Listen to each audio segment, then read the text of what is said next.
G'day guys, Dean from Blog for the Blood God here, and in a lot of my tactics and strategy videos on YouTube, I talk about the Warhammer 40k meta. However, it's been brought to my attention recently in the comments on my YouTube videos that I've never really defined what I mean by meta, and I've never really discussed in detail some of the different ways that you can counter the meta and some of the different ways that you can analyze the meta. So I thought today I'd sit down and I'd talk about these things with you guys and give you a bit of an overview of my thoughts on what the 40k meta is, how to analyze it, and how to counter it. So without further ado, let's get straight into the episode. Blog for the Blood God.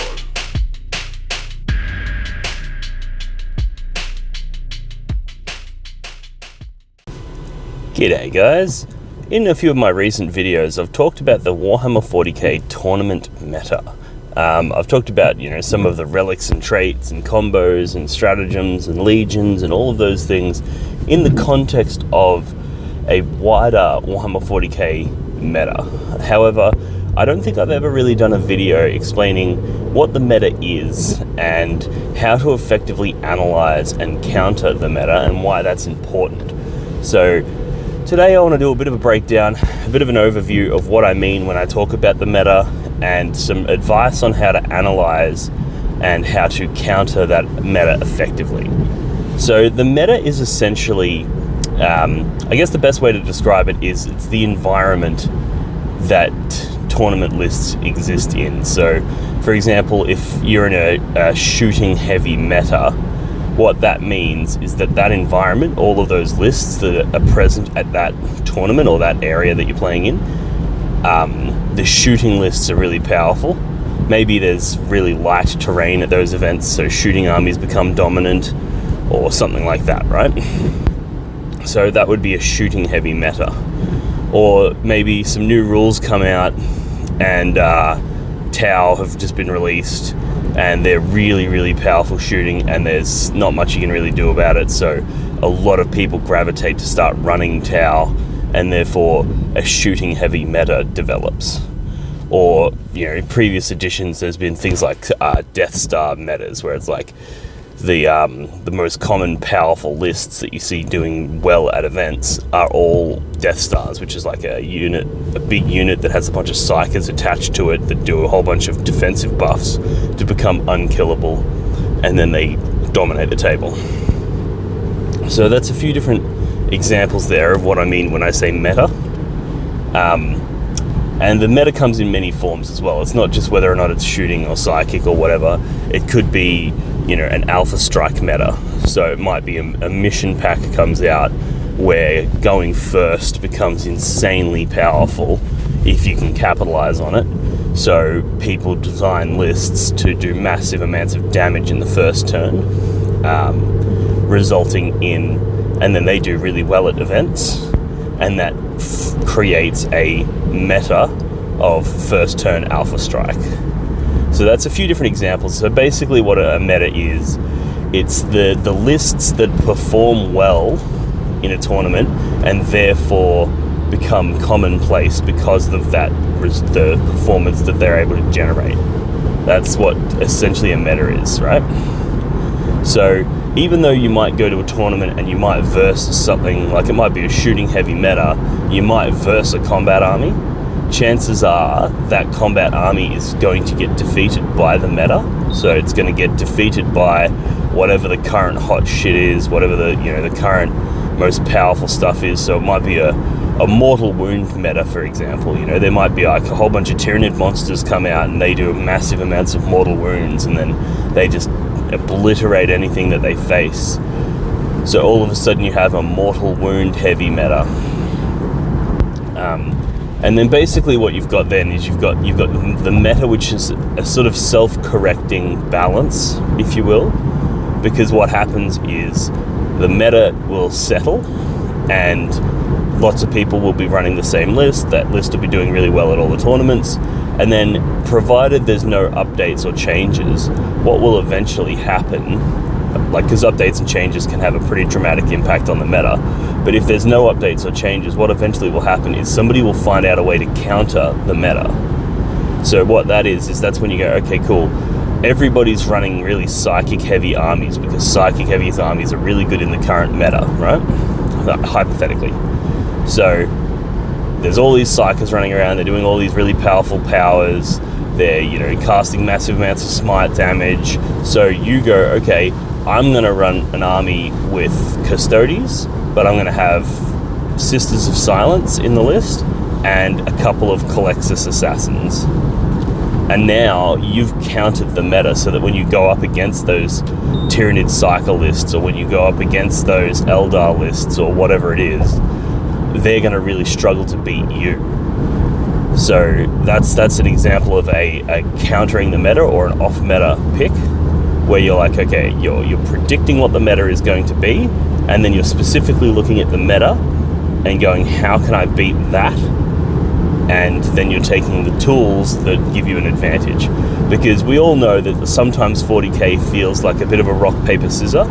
It's obviously way more complex than that. There's a lot more elements to it, but sometimes you do just feel like you've rocked up to the table with paper and your opponent has scissors, and you're like, I'm just fucked. There's no way I can beat this, So the way to get around that situation is to predict the meta and plan for it. So now that we have a bit of an understanding, a bit of a groundwork on what the meta is, let's talk about how to analyze it first, break that down, and then we'll talk about how to beat it. So when it comes to analyzing the meta, the first thing that you need to do is set yourself an expectation, set yourself a goal for what you're actually trying to achieve here. Because there's sort of two ways to approach analyzing the meta. The first is if you're planning to just do as well as you can. You're probably not expecting to win the tournament, but you just want to do as well as you can, and you just want to avoid those situations where your paper meets the scissors, right? So the best way to do that is to look at the tournament itself. If it's a local tournament, you can have a bit of an understanding of who's going to go to that tournament. What you can do is you can look at the history of that event. So you might look at who went last year, or you might look at who went to recent events in the same area, look at their lists, and try to identify any overarching themes. So you might notice, there's no psykers, for example. You might go, wow, nobody's running psykers. Everybody's running either Tau gun lines, or they're running Marines with no librarians, or they're running, whatever, right? So that could be identified as a theme. So you're trying to find any broad theme that is consistent among those events. You might go, wow, everybody's running two wound models. There's a whole ton of Marines, there's a whole ton of other Marine equivalent units. Everybody's running things with 2 wounds. So you now have an understanding of that meta, and you can then bring a lot of 2 damage weapons, right? Or you might notice, wow, there's a lot of people running things with -1 damage on it. There's a lot of Wraith things, there's a lot of Dreadnoughts, there's a lot of, all the various things. There's a lot of people running the Chaos Iron Warriors Terminators, which are able to be -1 damage. There's a lot of people running Death Guard. So you go, okay, well, if in a meta that's full of -1 damage, well, now I won't take those 2 damage weapons because they get half as effective. So that's one way that you can look at it. Look at the overall themes of all of the people at those tournaments, and then try to find a way to counter those themes. That's the first sort of idea. And the other thing, like I said at the start, the meta comes in many forms. So the other thing to note is, well, what's the terrain at the event going to look like? If you maybe look on their Facebook post, find photos from the previous year. You can also reach out to the tournament organizer and be like, hey mate, could you just give me some ideas on what the table's going to look like? And most TOs are more than happy to do this, right? They'll send you a picture of some of the terrain, or a description even.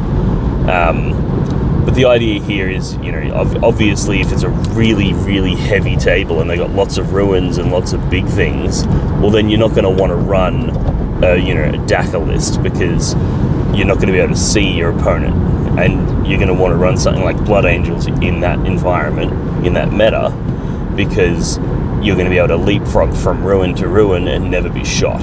So whereas if he says, oh yeah, no, we're actually pretty light on terrain at our events, blah blah blah, and then you look at the pictures and you're like, oh wow, there's only 1 ruin in each deployment zone, a couple small ruins in the middle, that's fine. If that's the case, well, then you want to bring something shooting, and you don't want to bring combat, because combat's just going to get blown off the table if your opponent goes first.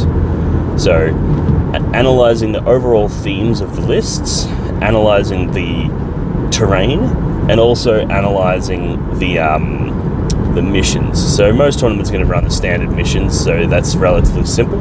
But sometimes they'll run, slightly off standard missions. So having an understanding of that and how that's going to impact the meta as well, and just go, okay, cool. Well, in this mission, it really benefits characters, or it really benefits fast armies, or whatever it is.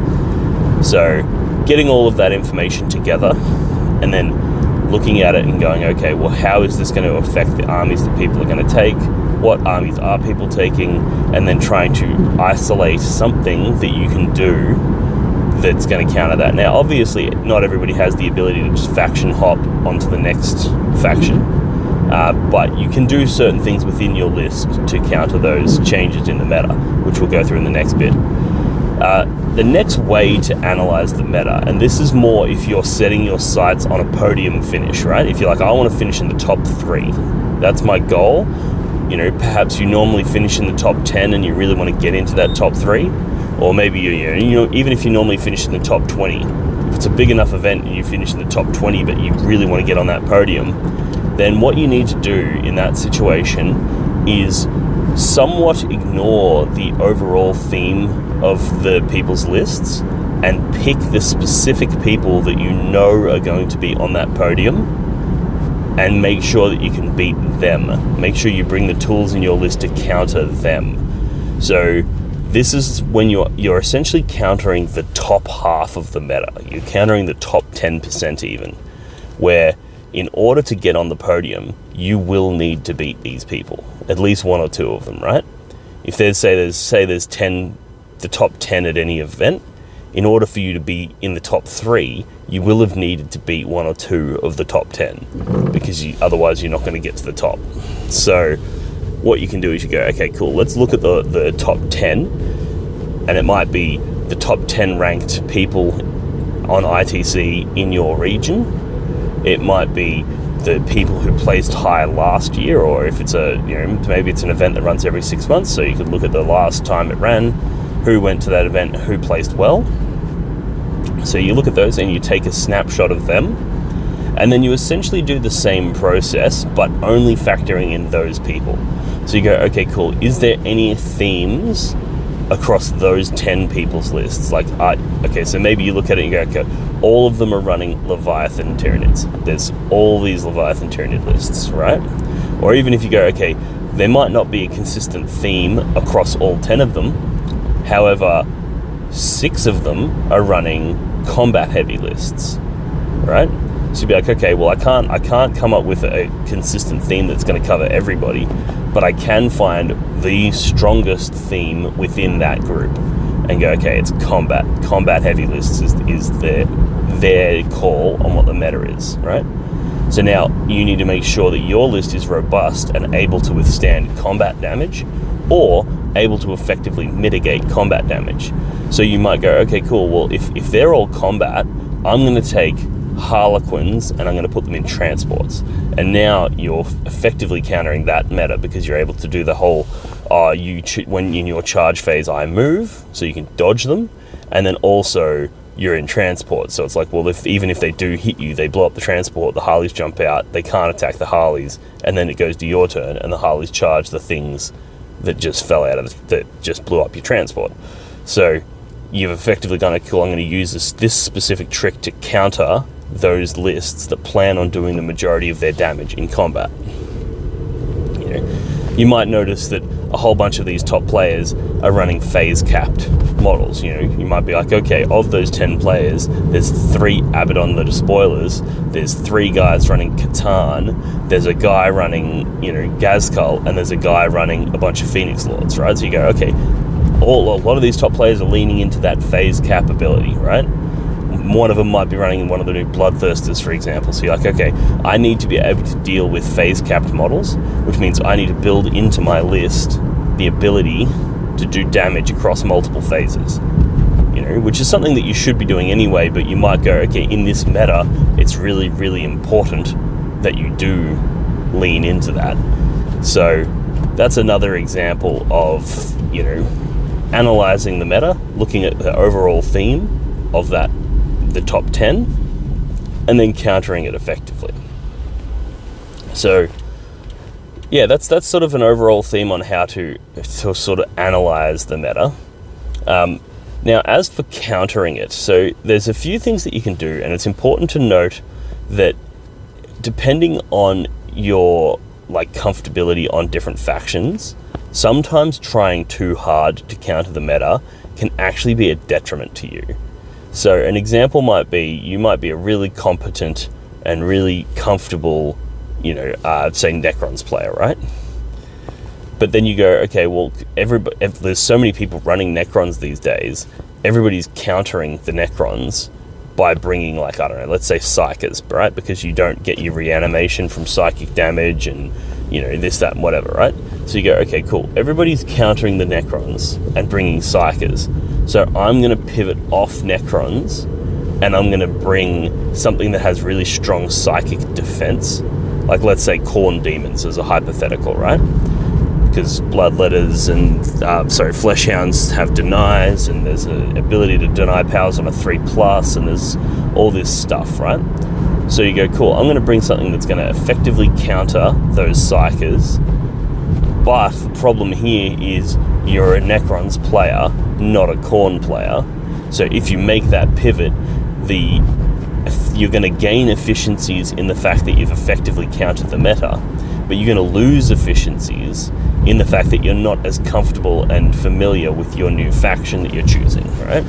So that can become a bit of a detriment. So just be careful about that, and don't jump into unfamiliar waters for the sake of countering the meta. Make sure that if you are pivoting onto something, get the practice games in, research it thoroughly, and be confident and comfortable before you go in. Otherwise, you're going to get worse results than had you just stuck on your Necrons. But yeah, so that's really important to note. And also, it's important to note that not every meta shift has to be faction to faction. You can shift metas within your own faction. So, for example, you might look at a Chaos Space Marine list and you might go, cool, the current Chaos Space Marine meta, you could say, is the Terminator brick with characters in it and buffing it up to the wazoo, right? This works. You'll see people run this in almost every legion, right?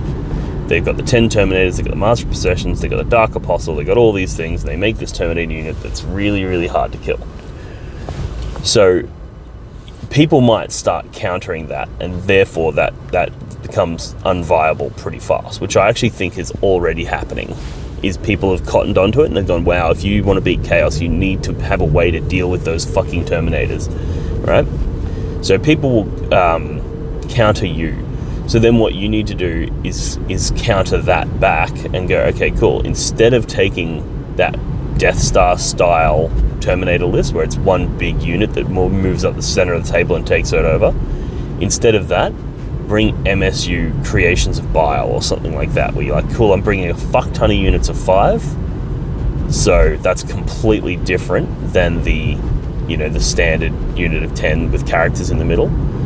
And instead of buffing characters, I'm going to bring damage dealers. So instead of the Master of Possessions, I'm bringing a Lord Discordant. Instead of the, Dark Apostle, I'm bringing a Demon Prince or something, or a fucking, whatever, a Chaos Lord. So, or a Master of Executions or whatever, right? You're bringing all these damage dealers.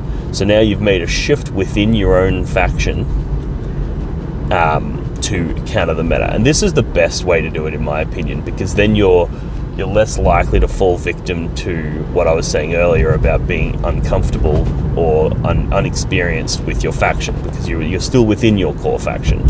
You're just pivoting a few units so that you're not susceptible to things that have countered the meta.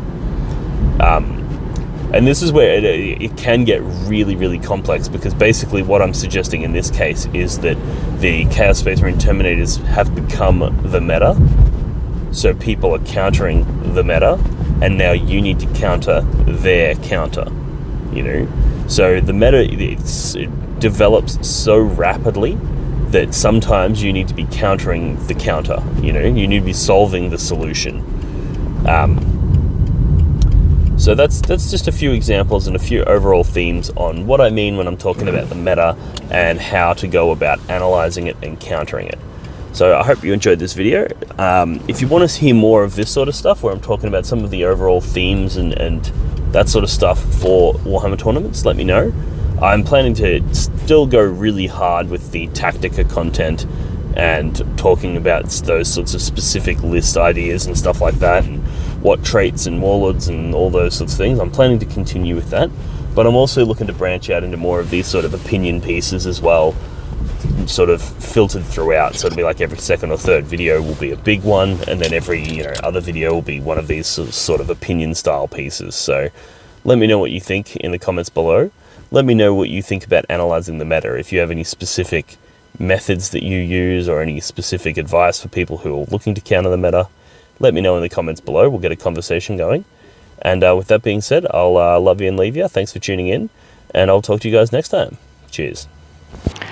Alrighty guys, I hope you found that episode informative and helpful. If you did, let me know in the comments below. And if you'd like to hear more content like this, also let me know in the comments below. It's one of the best ways that I can gain feedback from you guys that helps me direct this channel in the right direction. So I've got infinite thoughts and ideas on all kinds of different topics, and it's up to you guys to let me know which direction to pursue, because I get a lot of enjoyment out of reading the comments and having interactions with you guys, so the more of that, the better. I also want to take this opportunity to say another thank you to my supporters on Patreon. You guys are absolutely fantastic. You've motivated me and inspired me to really go balls deep into this project of doing YouTube content, so thank you so much for that. You've given me a sense of purpose with my 40k career now. My goal is to create the best possible chaos content online that I can, and it's all thanks to you guys. So keep up the great work, keep up the comments, keep up the sharing and the liking and subscribing and all of that good shit, and I'll talk to you guys in the next one. Cheers. The Warhammer community suffers from some of the most prohibitively expensive essentials in the world, especially Australian content creators. Every single day, Dean wants to create content, but he can't. Suffering from old, worn-out brushes, expensive model kits, and costly software and equipment, he can't endure much longer. Just look at this dirty paint water. Would you drink this? Would you let your child? Even a small monthly donation can help provide Dean with clean paint water, basic tools for survival, and access to life-saving information and education. So please, follow the links in the description below and find out how you can sponsor a mad cunt like Dean today and end the suffering. Suffering that is cruel, unsustainable, and your fault.